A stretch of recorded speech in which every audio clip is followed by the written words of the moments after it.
नमस्कार, मैं हूं सत्यपाल और आप देख रहे हैं CWB हिंदी न्यूज।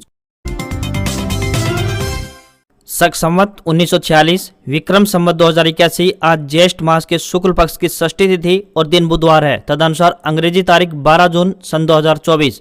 सबसे पहले आज के मुख्य समाचार। हरियाणा में टूटने की कगार पर इंडिया गठबंधन, दीपेंद्र हुड्डा का आया बड़ा बयान सामने। 20,000 विद्यार्थियों ने सुप्रीम कोर्ट में लगाई अर्जी, कहा दोबारा हो नीट परीक्षा या फिर ग्रेस मार्क किए जाएं खत्म। हरियाणा के पूर्व सीएम ओम प्रकाश चौटाला की INLD के लिए आखिरी मौका, क्षेत्रीय दल और चश्मा बचाने के लिए लेने होंगे इतने वोट।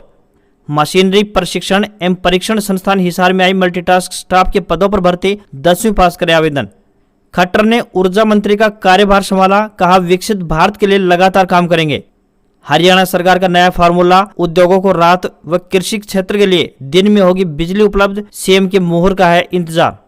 अब साल में 2 बार होंगे यूनिवर्सिटी से एडमिशन, जुलाई के बाद जनवरी में भी मिल सकेंगे दाखिले, प्लेसमेंट ड्राइव भी 2 बार होगी।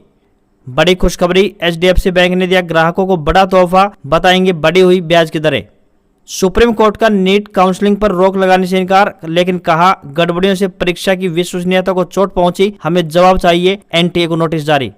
भाजपा ने गृह रक्षा समेत टॉप 10 मंत्रालय अपने पास रखे, सहयोगियों में TDP को एविएशन, JDU को डेयरी तो JDS को हैवी इंडस्ट्रीज देकर साधा। लेफ्टिनेंट जनरल उपेंद्र द्विवेदी अगले सेना प्रमुख होंगे, 30 जून को पदभार संभालने जा रहे हैं। इसी दिन मौजूदा सेना अध्यक्ष जनरल मनोज पांडे रिटायर होने जा रहे हैं। और मध्य प्रदेश, राजस्थान में प्री मानसून बारिश शुरू, 35 जिलों में अलर्ट। गुजरात में 13 जून तक पहुंचेगा मानसून। बिहार में एक्सट्रीम हीटवेव का रेड अलर्ट जारी। और अब खबरें विस्तार से। हरियाणा में अभी भीषण गर्मी से राहत मिलने के आसार नजर नहीं आ रहे हैं। हालांकि बीते दिनों मौसमी उतार चढ़ाव जरूर देखने को मिला था, लेकिन बारिश देखने को नहीं मिली। अब एक बार फिर से बुधवार को कई दिनों की आंशिक राहत के बाद लोगों को लू का सामना करना पड़ेगा और तापमान में भी बढ़ोतरी देखने को मिल सकती है। वहीं बताया गया है कि 45 से 47 डिग्री सेल्सियस तक तापमान पहुंच सकता है। मौसम विभाग के अनुसार अब रात का न्यूनतम तापमान भी बढ़ने वाला है और अंदेशा है कि यह 16 जून तक 46 डिग्री सेल्सियस तक पहुंच सकता है। इस अवधि में अभी तक बरसात की कोई संभावना नजर नहीं आ रही है। मौसम विभाग के अनुसार हरियाणा में लू का दौर अभी कुछ दिन लगातार जारी रहने वाला है। वैसे हरियाणा से मानसून की दूरी लगभग 1250 किलोमीटर है। ऐसे में प्रदेश में मानसून 28 जून से लेकर जुलाई के पहले सप्ताह में कभी भी दस्तक दे सकता है।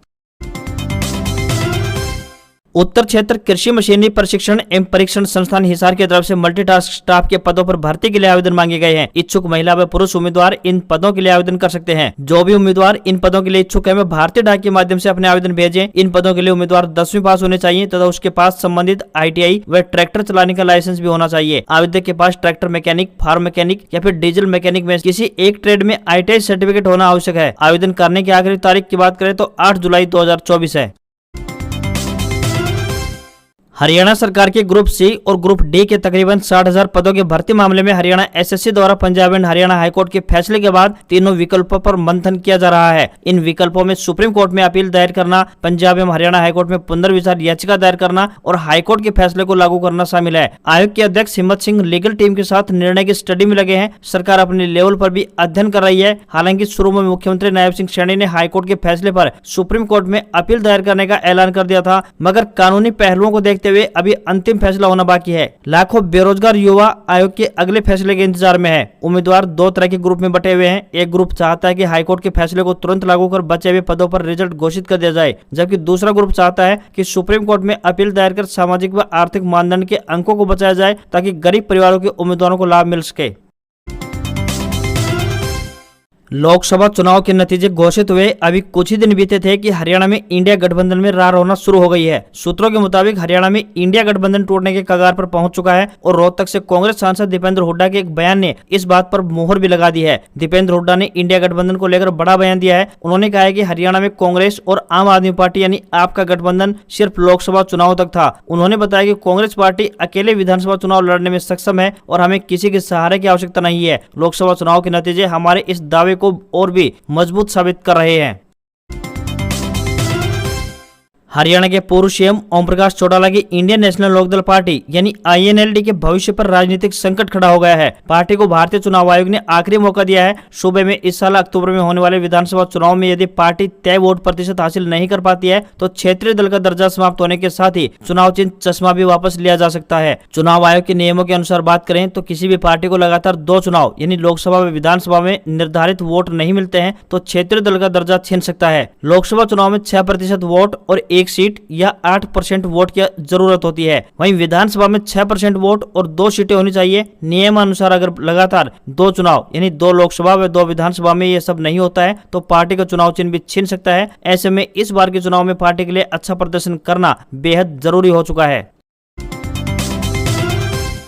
लोकसभा चुनाव में 10 में से 5 सीटों पर जीत दर्ज करने वाली हरियाणा कांग्रेस में इन दिनों अलग ही ऊर्जा का संचार हो रहा है। 0 से 5 सीटों पर जीत का सफर करने वाली कांग्रेस पार्टी ने अब इसी साल अक्टूबर में होने वाले विधानसभा चुनाव को लेकर कमर कस ली है। वहीं लोकसभा चुनाव के दौरान भीतरघात करने वाले नेताओं और कार्यकर्ताओं के खिलाफ भी सख्त कार्रवाई अमल में लाने की बात कही गई है। 11 दिनों में सभी 22 जिलों के कार्यकर्ता सम्मेलन का कार्यक्रम पार्टी की ओर से घोषित किया गया है। वहीं 15 जुलाई के बाद सभी विधानसभा सीटों पर कार्यक्रम आयोजित होंगे।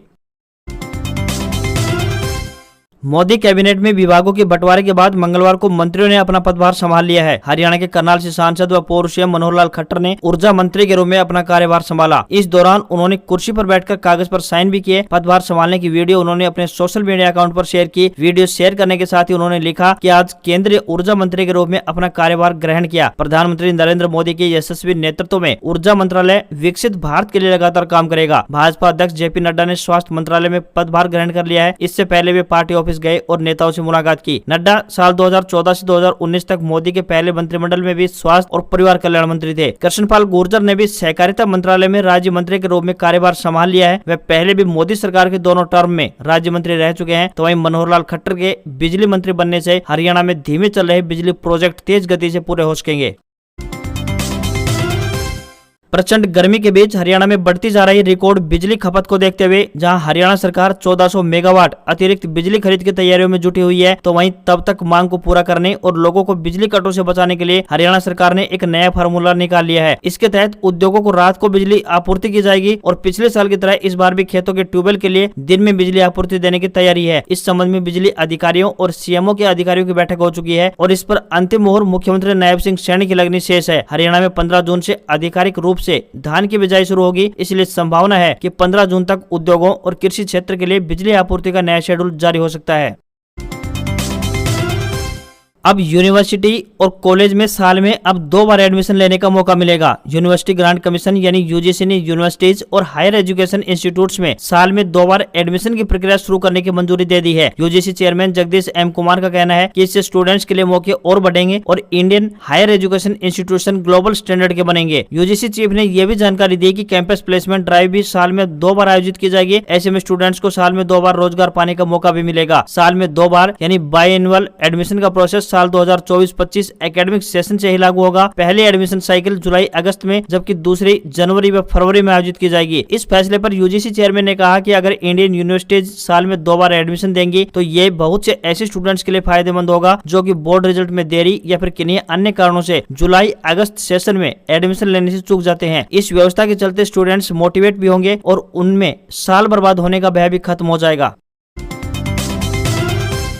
प्रधानमंत्री नरेंद्र मोदी की तीसरी सरकार के मंत्रियों के विभागों की तस्वीर सोमवार 10 जून की शाम साफ हो गई। भाजपा ने गृह, रक्षा, वित्त, विदेश समेत 10 टॉप मंत्रालय अपने पास रखे हैं तो वहीं TDP को एविएशन, JDU को डेयरी और JDS को भारी उद्योग मंत्रालय देकर संतुलन बनाया गया है। राजनाथ सिंह, अमित शाह, निर्मला सीतारमण को फिर से क्रमशः रक्षा, गृह एवं वित्त मंत्रालय सौंप दिया गया है। S जयशंकर को फिर से विदेश, पीयूष गोयल को वाणिज्य और धर्मेंद्र प्रधान को शिक्षा मंत्रालय दिया गया है। अश्विनी वैष्णव को रेलवे, IT के साथ सूचना प्रसारण मंत्रालय मिला है। प्रधानमंत्री ने सोमवार को अपनी सरकार के पहले दिन 2 बड़े काम किए। पहला, किसान सम्मान निधि की 17वीं किस्त की फाइल पर साइन किया। दूसरा, शाम को कैबिनेट की पहली बैठक की। इसमें गरीबों के लिए 3 करोड़ घर बनाने का निर्णय लिया। लोकसभा चुनाव में बेहद खराब प्रदर्शन करने वाले दुष्यंत चौटाला की जननायक जनता पार्टी यानी जेजेपी को दो बड़े झटके लगे हैं। सोनीपत लोकसभा सीट से पार्टी के टिकट पर चुनाव लड़ने वाले भूपेंद्र मलिक और बीजेपी के साथ गठबंधन सरकार में चेयरमैन रहे पवन खरखोदा ने बीती शाम सीएम नायब सिंह सैनी की उपस्थिति में भारतीय जनता पार्टी का दामन थाम लिया। बता दें कि लोकसभा चुनाव के नतीजे घोषित होने के ठीक अगले ही दिन दोनों नेताओं ने जसपा के सभी पदों से इस्तीफा दे दिया था। सोनीपत लोकसभा सीट से जसपा प्रत्याशी रहे भूपेंद्र मलिक का पैतृक गाँव भैंसवाल कला बड़ौदा विधानसभा क्षेत्र के अंतर्गत आता है। इस चुनाव में उन्हें मात्र 7,820 वोट मिले थे। उन्होंने चुनाव प्रचार के दौरान ही पार्टी के नेताओं पर भीतरघात करने के आरोप को लेकर पार्टी हाईकमान को अवगत कराया था, लेकिन उनकी सुनवाई नहीं हुई थी, जिससे दुखी होकर उन्होंने जेजेपी छोड़ना ही बेहतर समझा। साल 2019 के विधानसभा चुनाव में बात करें तो जेजेपी की टिकट पर खरखोदा सीट से चुनाव लड़ते हुए उन्हें 2000 से भी कम वोटों से हार का सामना करना पड़ा था। वहीं इस मौके पर सीएम नायब सिंह सैनी ने कहा कि पार्टी का कुनबा लगातार बढ़ता जा रहा है। दोनों नेताओं का बीजेपी में दिल की गहराइयों से स्वागत है और उनके मान व सम्मान में कोई कोर कसर नहीं छोड़ी जाएगी। जब से नीट परीक्षा का परिणाम आया है तब से घमासान मचा हुआ है। पूरे देश में स्टूडेंट्स नीट स्कैम की बात कह रहे हैं। लगभग 20,000 स्टूडेंट्स ने कोटा के शिक्षाविद नितिन विजय के माध्यम से सुप्रीम कोर्ट का दरवाजा खटखटाया है और अपनी अर्जी दी है। इस अर्जी में उन्होंने मांग किया है कि नीट परीक्षा या तो दोबारा हो या फिर ग्रेसिंग मार्क्स समाप्त किए जाएं। मोशन एजुकेशन के संस्थापक और सीईओ नितिन विजय ने बताया कि नीट एग्जाम में अनियमितताओं को लेकर मोशन की तरफ से चलाए जा रहे डिजिटल सत्याग्रह के तहत लगभग 20,000 स्टूडेंट्स ने अपनी शिकायत भेजी है। याचिका में विद्यार्थियों की तरफ से कई प्रश्न उठाए गए हैं, जैसे कि इस बार ऑल इंडिया फर्स्ट रैंक पर 67 स्टूडेंट्स रहे हैं। पहली रैंक पर इतनी बड़ी संख्या में स्टूडेंट्स कैसे आ सकते हैं? स्टूडेंट्स को 720 में से 718 व 719 नंबर कैसे दिए गए? क्योंकि स्टूडेंट्स सारे सवाल सही करता है तो 720 नंबर मिलते हैं, तो एक भी गलत होता है तो नेगेटिव मार्किंग के कारण अधिकतम 715 नंबर मिलते हैं और एक सवाल छोड़ देता है तो 716 अंक मिलते हैं। एनटीए ने 14 जून को रिजल्ट जारी होने की संभावित डेट बताई गई थी, मगर परिणाम 10 दिन पहले ही यानी 4 जून की शाम को जारी कर दिया गया। आखिर ऐसा क्यों किया गया? इसकी क्या वजह है? अगर आप भी HDFC बैंक के ग्राहक हैं तो आज की खबर सुनकर आप काफी खुश होने वाले हैं। बैंक की तरफ से कस्टमर के लिए 2 करोड़ रुपए तक की FD पर ब्याज दरों में बदलाव करने का बड़ा फैसला लिया गया है। बैंक की ऑफिशियल वेबसाइट पर भी इस बारे में जानकारी दी गई है। बढ़ी हुई ब्याज दरें 10 जून 2024 से लागू हो चुकी हैं। बैंक की तरफ से अब ग्राहकों को 7.75% के हिसाब से ब्याज मिलने वाला है। अब की बार बैंक ने 3 साल 1 दिन से लेकर 5 साल तक की FD पर ब्याज दरों को 20 बेसिस पॉइंट तक बढ़ाया है। वहीं यूनियन बैंक की तरफ से हाल ही में FD की ब्याज दरों में भी बदलाव किया गया है। यह बदलाव 2 करोड़ रुपए तक की FD की ब्याज दरों में था और 1 जून 2024 से बढ़ी हुई ब्याज दरें लागू हो चुकी हैं। यूनियन बैंक ऑफ इंडिया की तरफ से FD पर 3.5% से लेकर 7.25% तक ब्याज ऑफर किया जा रहा है। मध्य प्रदेश और राजस्थान में प्री मानसून बारिश का दौर प्रारंभ हो चुका है। मौसम विभाग ने मंगलवार यानी 11 जून को मध्य प्रदेश के 27 और राजस्थान के 8 जिलों में बारिश का अलर्ट जारी किया है। IMD ने सोमवार 10 जून को बताया था कि गुजरात में अगले 48 घंटों के दौरान यानी 11 से 13 जून तक मानसून प्रवेश कर सकता है। इसके कारण राज्य के कई हिस्सों में बारिश होने की संभावना आज बताई गई है। तो वहीं मुंबई में रविवार यानी 9 जून को मानसून के एंट्री के बाद से लगातार बारिश दर्ज की जा रही है। दूसरी तरफ उत्तर और पूर्वी भारत हीटवेव की चपेट में है। IMD के मुताबिक गर्मी की नई लहर जम्मू कश्मीर, हिमाचल प्रदेश, उत्तराखंड, पंजाब, हरियाणा, राजस्थान, मध्य प्रदेश, झारखंड, ओडिशा और पश्चिम बंगाल के मैदानी इलाकों पर भी असर डाल सकती है। अगले 24 घंटों के लिए महाराष्ट्र के मुंबई, ठाणे, रत्नागिरी, सिंधुदुर्ग, लातूर और नांदेड़ में भारी बारिश का ऑरेंज अलर्ट मौसम विभाग की तरफ से जारी किया गया है। तो वहीं पश्चिम बंगाल और सिक्किम, असम और मेघालय और अरुणाचल प्रदेश में अलग अलग जगहों पर 14 जून तक भारी बारिश होने की संभावना मौसम विभाग ने व्यक्त की है। हफ्ते के दूसरे कारोबारी दिन सेंसेक्स 32 अंक गिरकर 76,457 के स्तर पर क्लोज हुआ। निफ्टी 5 अंक चढ़कर 23,264 के स्तर पर फ्लैट बंद हुआ। तो वहीं 10 ग्राम 24 कैरेट सोना 150 रुपए बढ़कर 71,840 रुपए पर पहुंच गया है। वहीं 1 किलोग्राम चांदी की कीमत की बात करें तो 1200 रुपए घटकर 90,500 रुपए में बिक रही है। वहीं दिल्ली में 10 ग्राम 22 कैरेट सोने की कीमत 66,000 रुपए और 10 ग्राम के ही 24 कैरेट सोने की कीमत 71,990 रुपए पहुंच गई है। आज खबरों में इतना ही। देखते रहिए आपका अपना हरियाणा का सबसे बेहतरीन news channel CWB Hindi news. नमस्कार। इसी आशा के साथ आपका दिन शुभ रहे।